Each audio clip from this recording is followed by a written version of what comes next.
लखीमपुर खीरी में किसानों की हलाकत को पुलिस की खुसूसी टीम की तरफ से मंसूबाबंद करार दिए जाने पर सदर मजलिस बैरिस्टर ओवैसी ने कहा कि अगर सुप्रीम कोर्ट ने आज खुद इस मामले का नोट नहीं लिया होता तो योगी हुकूमत मुमलिकती वजीर के बेटे को बचा लेती।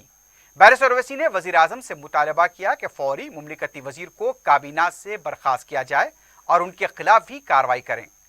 ताहम बैरिस्टर ओवैसी का यह भी कहना था कि मुमलिकती वजीर के खिलाफ इसलिए भी कार्रवाई नहीं की जाएगी क्योंकि उनका ताल्लुक आला जात से है।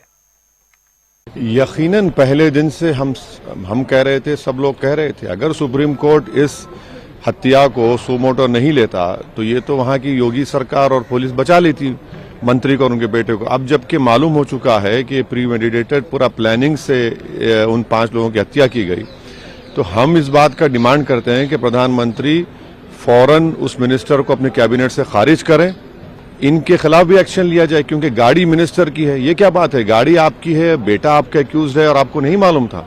आप तो झूठ बोल रहे थे, मेरा बेटा था ही नहीं, वो कह रहा था कि मैं किसी और जगह पे था।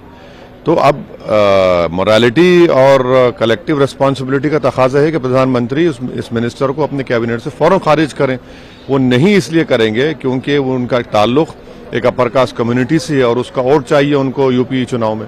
नहीं, संसद देखिए, हम तो संसद में देंगे, एडजर्न मोशन देंगे, मगर जब इन्वेस्टिगेटिंग ऑफिसर की खुद रिपोर्ट है जो सुप्रीम कोर्ट में उनको देना पड़ेगा कि प्री प्लान तरीके से, पूरा एक मनसूबाबंद तरीके से उन लोगों की हत्या की गई, तो ये और एक घिनौना क्राइम है, बल्कि गलत है, जुर्म है। ये तो इतनी गंदगी, एक मिनिस्टर रहकर आपका बेटा इस तरह हरकत करता है तो इंसाफ कहाँ मिलेगा उन मरने वालों को, पीड़ित परिवार को।